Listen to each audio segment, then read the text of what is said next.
I said, we were going to have Dr. Gray. He actually met with us and met with our senior staff, and then he came in and actually helped us the first time with our board to say, hey, this is what a thrift store looks like. He came and looked at our junk store and it's like, listen, you guys got to do this better. And one of the things he talked about with us is either you're going to have a junk store that's just really for community to come in and get deals, or you're going to have something that's a business that will raise money for your ministry. So we started to execute a plan to go forward from that point.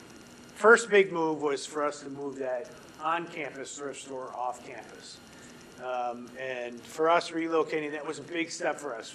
We're a $600,000 budget, $800,000 maybe at that time.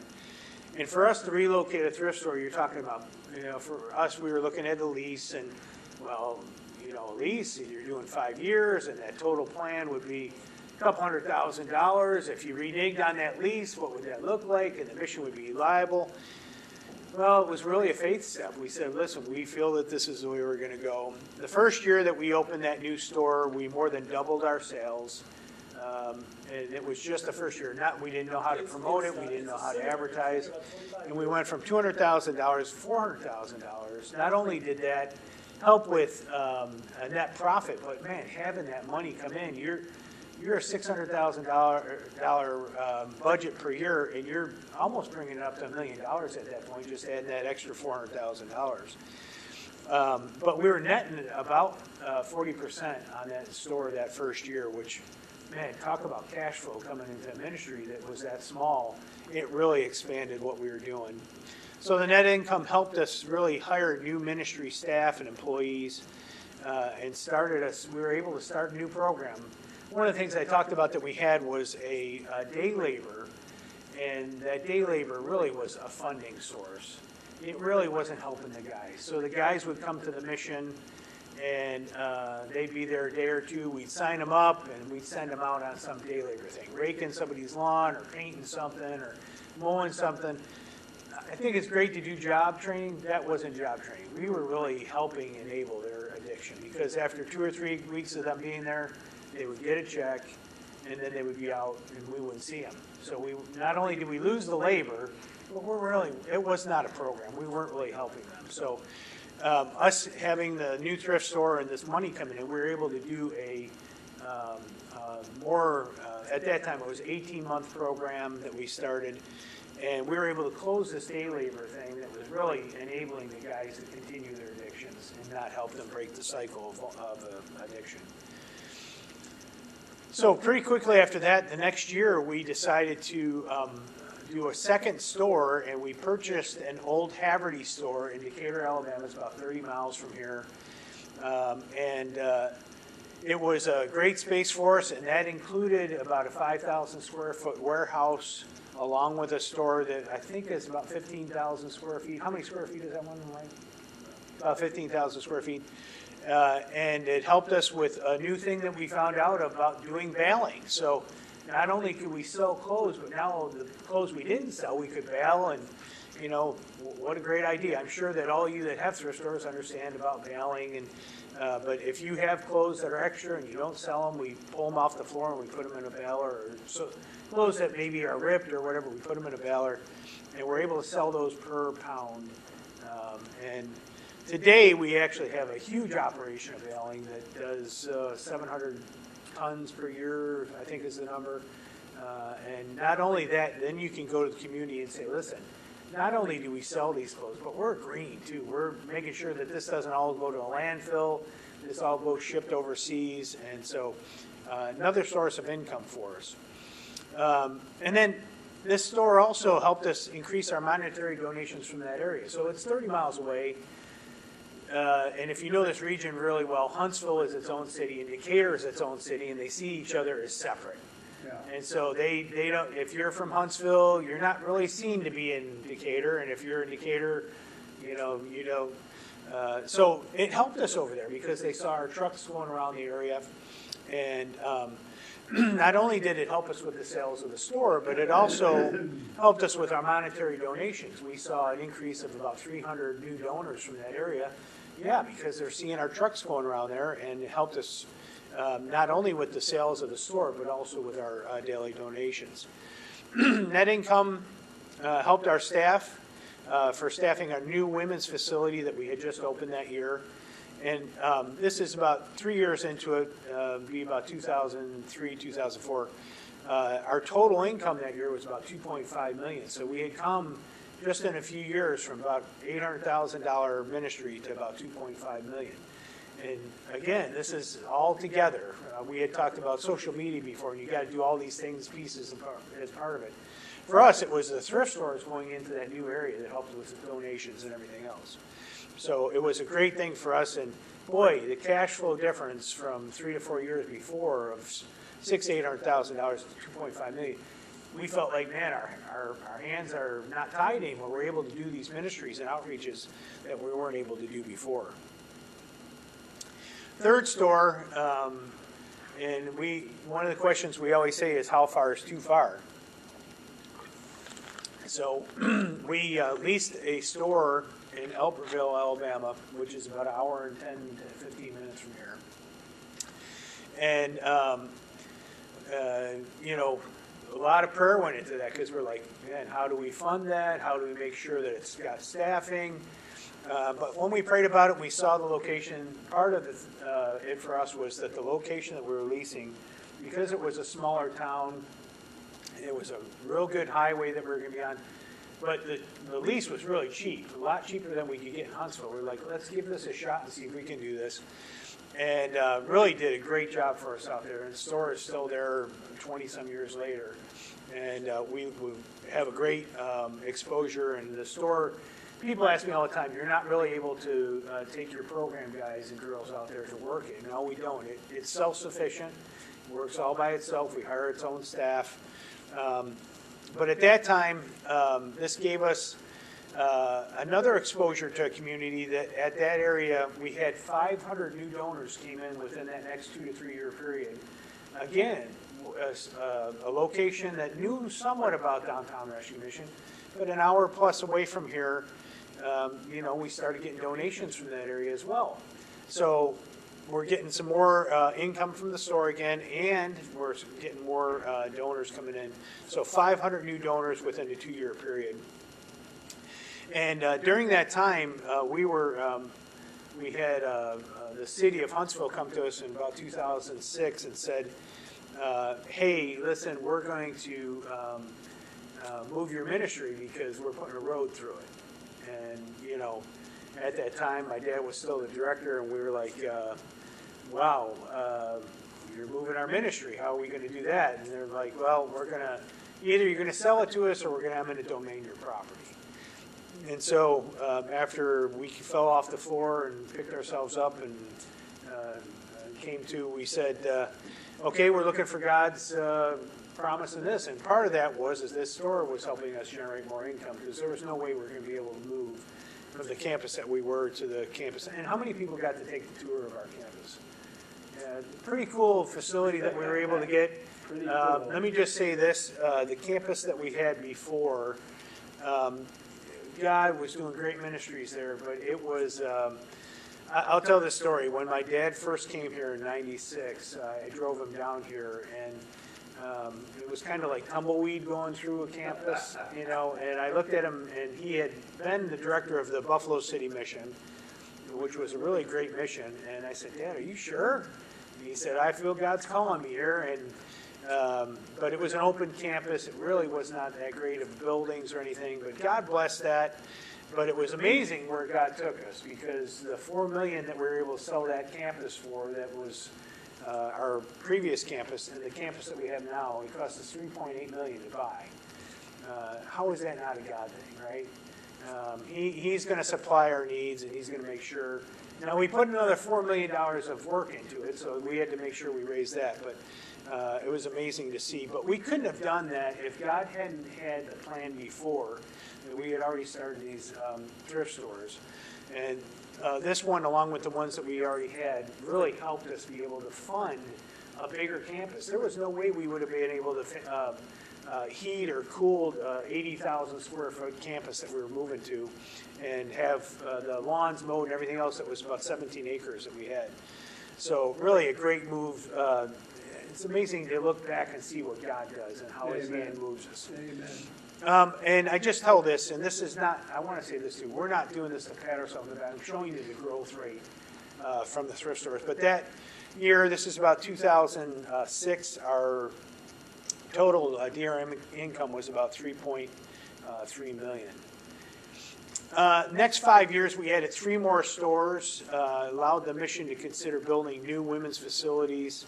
The mission campus had grown to 30 staff. The first slide I showed you in 2000, our campus staff was around 7. And now we're able to grow our ministry staff to around 30. And this is around the years 2009 through 2013. And we grew to be about a $6.5 million budget. Again, we're able to do these things that really the thrift stores paved the way. Let me say this right. God paved the way, but the thrift stores were an avenue for us to be able to do that. So with those stores, we had about 6 stores at that time. Let me press the right button. We needed a warehouse, and we needed some staffing at that point for a warehouse. We added 2 more stores, and by 2015, DRM had 8 stores total. 2018, we added what we call regional managers, and Mike's changed the name now, but what do we call them now? They're regional directors. Okay, regional directors. And our regional directors, what they are is like super managers. They'll have 4 stores underneath each one of them. Mike had been running the facilities before that, and you know, as you grow, you're going to have to add pieces to that. So I recommend if you do grow your thrift store ministries to add pieces to it as you go, because those regional managers, by us adding them, has helped us. I'll tell you this, especially during COVID, when you had folks that didn't want to come to work and there was a lot of stuff going on. Regional managers are there really to pick up the pieces, and they do a great job. I've got one of them here, Amy in the back. Wave your hand real quick. She does a really good job for us. And she could tell you all she does, because I can't keep up with all the things that they do, and we appreciate them a bunch. 2019, we added a warehouse, which was a very important part that once we got to 8 stores. You start getting enough donations that you don't have enough space to keep them when you get that many stores. So we have about a 5,000 square foot warehouse. Has a baler that's currently there as well, and they do seasonal items. They'll ship there, and then we do some shipping around in the other stores when they're missing pieces. If they one of the stores is down in donations, we'll be able to pick that up with the warehouse. Mike, do you have anything else you want to say about the warehouse? Because you're a big fan of the warehouse. It's just done a lot for us as we went through a lot of the issues. So each one of our locations is responsible for their own production. But as we had those staffing issues in our production in each of those locations, we had an offset by having another location.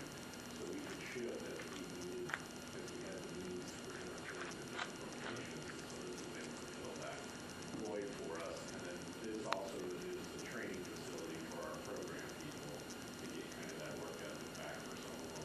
And then if they prove themselves at the warehouse when they're able to get a paying job, we can hire directly from that. Or they can go out and we can give them a reference stating that they've done a good job for us. And it comes from the business side. So sometimes You might want to repeat that for the mic. Yeah. So all that Mike said, everybody heard. But the warehouse does become a training area for the program. The warehouse is about a quarter mile from where the mission is. We lease that property right now. We are trying to buy it, but of course, it's an elderly gentleman that likes the lease money coming in, and it's tough to buy warehouse space here in Huntsville. So Mike and I are trying to negotiate. We are big fans of buying properties, so that's one of the things we're looking to do. But the warehouse has been great too. One of the things, and this is a little side note, with us having multiple stores, if we have product, we have aged products, so we have tags on them that are different colors. And as they age out, we pull it off the floor. When we pull it off the floor, then we take that product and we'll ship it to another store to see if it'll sell there first before we bail it. Mike, just talk about that just real quick about how that really helps. Yeah, so we call that a rotation process, and what we do with that is when we pull it from one store, we actually inspect the product and kind of get a feel for why it didn't sell, or maybe we're consistent, maybe there's an issue that we can fix. Also, we don't want to send that then we ship it to the next location. On one hand, it makes us feel like we're being better stewards of the good. But about 4 years ago, I did an analysis on it and said, okay, if I recycled those first round, what does that make versus what is my pass-through rate? And so when I did that study, I found out I made about 36,000 recycling those items and just setting them first time. By giving them another chance, I made almost 360,000 through the register. So it was worth the labor, it was worth the transportation to give it another shot. The other thing it did for us is when you pull, you deplete your store of inventory, and so it gave us a chance that when I ship it, like from me to her, it gave her a chance to fill her floor up a lot quicker with, for that location, fresh product that had already been inspected one more time. So it definitely gave us value and gave us a chance to keep our customer base. And really, we found out some extra benefits from it. It's not just that we 10 times our money on that baling compared to selling it on the floor. And let me just say, you'd rather sell it on your floor. We love our baling operations, but you would much rather sell it on the floor first. And once Mike found, hey, we 10 times what we were doing by sending it to that next location. But it also became where we could check our product and say, hey, listen, are we really keeping our standards of our product up so it has other eyes than the store that, you know, because your stores become a kingdom unto themselves, right? They're each individual stores. And, you know, hey, listen, this is I think this is a good item. I'll put it on the floor. Well, this other place is seeing this item. They're like, hey, Mike, we got a bunch of items that are being either overpriced or they're not good items going on the floor, or man, they're underpricing. We've even had that. So it's really good for checks and balances for us as admin to look and say, hey, this is what's going on in our stores. Just kind of you have a 10% call out. So if you, when you get it, there's 10, more than 10%, you have to adjust for. We have to report that. So we have a chance as management, the management team to go in and look to see what's going on and make it whatever adjustments we make. Can I ask you a question, sir? So when you're bailing, is that clothes only, or can you put shoes in or something? So okay, so it's a different process that you do. So then you're talking about recycling, right? So we do baled clothing, but then when you're doing, we do shoes versus Separate. No. linens and all of that, but we do that separate. It doesn't actually get baled, but it's a gate order. And we sell that by the gate order. And that is done by the government.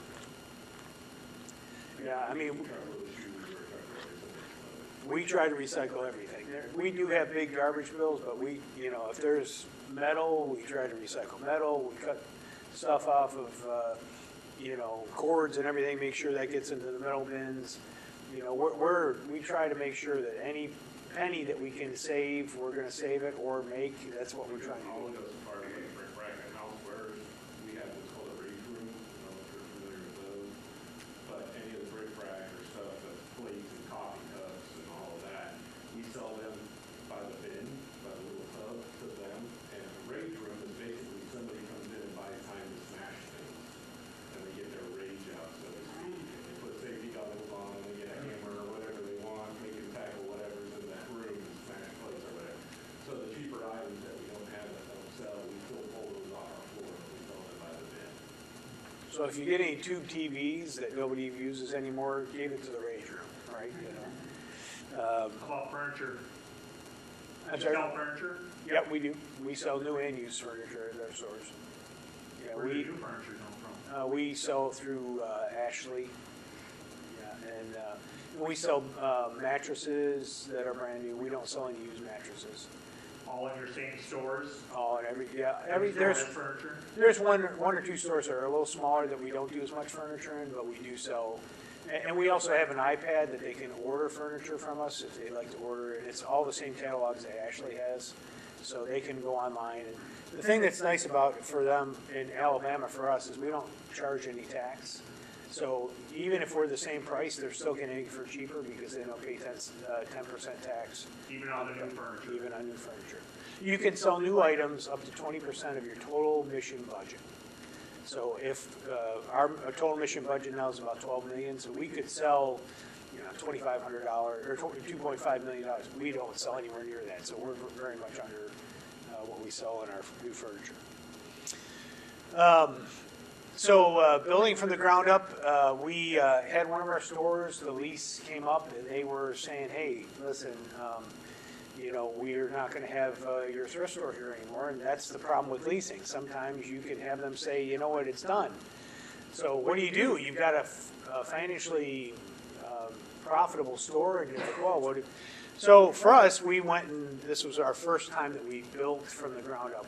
Mike and I, for I think it was 18 months, looked at a bunch of different properties. We looked at you know, anything from an old Sears building that maybe we could refurbish to just properties to see if we could build a store. We ended up buying a property about 1.5 acres in Madison, which is a very upper class neighborhood area. So we went from a lease store to buying a store. It cost us $2.8 million, was it? I think somewhere in there. To buy the property and build the store. It's a 16,000 square foot store, and anybody go see the store? That's the one I'm talking about. So brand new store, about 3 years old now. We opened that in 2022. That's a terrific location. Yeah, and let me just say this. We opened that store, and I'll talk about it a little bit later, but, you know, a big thing about when you put a store in a location is that you have a donation base. You have to have, traffic count's great and everything else, but you've got to have where you've got good donations coming in. And Madison is, you know, if it's an upper middle class area, they're going to have better clothes, they're going to have better furniture, they're going to change out their wardrobe quicker than some of the lower income areas. And so within the first year, that store did well over $1 million for us. And we had never had $1 million store before. It was amazing how quickly that store had gained income. I'm not sure what our budget this year, 1.5 or 1.6 million. And so just to say, you know, some of the other stores were doing $600,000-$700,000 with net profit of 40%. When you have $1 million store come in and they're doing almost 50%, man, oh man, does that help your ministry. So I'll talk about building in a little bit. So currently we have 6 stores. You heard me talk about, if you add it all up, we had 8 stores at one time. But what has happened is some of the leases in Huntsville, we had one store that was being leased, and they built this brand new complex next to it. So our lease was coming up, and they said, hey, we were paying $11,000 a year. They said, we want $55,000 a year for that lease. So really what they're telling you is they don't want you there anymore.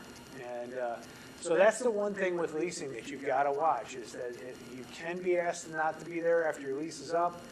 And so we are kind of trimming our leases now. We have one store that we only have that we lease now, and that's the one that's in Overholt that we've had for over 20 years.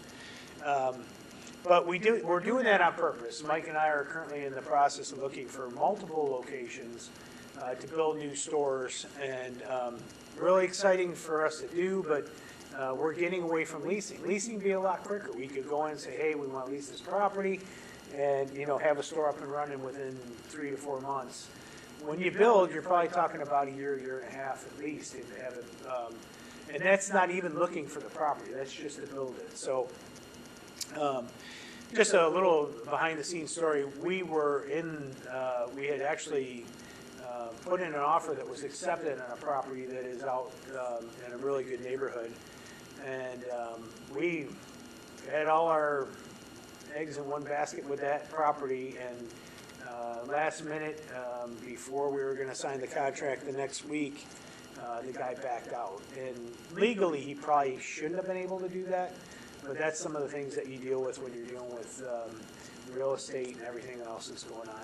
And I bring that story up to say this. You know, we're looking for God's will, and sometimes God's will is, hey, you know what, it's okay. You know, and I think that Mike and I were very disappointed because we knew that store was going to be over a $2 million store just the first year it was open. But, you know, I serve a God that's a great and mighty God. He owns the cattle on 1,000 hills. And if we're not supposed to be in there, some reason that we weren't supposed to be in that store, that it was backed out. There was some reason, and that's okay. We know that he's got that next place for us, and maybe that, you know, I've seen this happen. Maybe there's a piece of property someone's going to donate to us that's going to be a perfect place. I don't know. But you know, we're still pushing forward, and let me say this, it takes a lot of time and effort to go look at properties and go work with architects and everything, but it's worth it in the end because the stores do really well. So right now we have 6 stores, 1 leased, 5 owned. We're looking for our next 2 stores currently. We're hoping to buy that warehouse that I mentioned before. Total DRM income right now is about $12 million, and that's not including gift in kind. We're about $14 million with gift in kind. We have 140 employees. We average 400 men and women and children per night, as compared to 100 men that I showed you when we first started this. We do 450,000 meals compared to 120,000 meals that we did about 20 years ago. And we have many programs and services that we do out to the community. We have a 1-year Bible-based program that's very successful, about 75% success rate. We have 150 people that go through that probably a year. And then one of the big things for us is our total assets. We're probably this next year going to be at about 25 million total assets for our ministry. And why I bring that up is we had our audit done this year, and the auditors came to our board and said, listen, you guys are very healthy. There's a lot of ministries right now struggling because after COVID, there was that big dip down, right? And everybody's like, well, we're budgeting for what we had coming in during COVID. And so, we've heard a lot of ministries being short $2, $3, $4 million.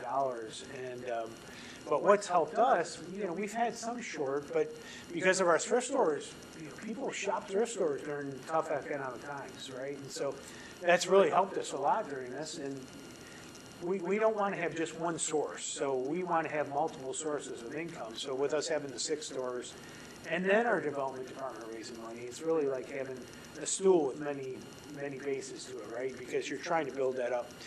But $25 million of total assets for our ministry, the auditors came in and said, hey, you've got, we've got $3 or $4 million in debt right now. And they said, wow, your debt to asset ratio is really good. We'll fund as many stores as you want to do. I mean, that's pretty much it. If you want to go buy property, do another ministry, we'd love to do that.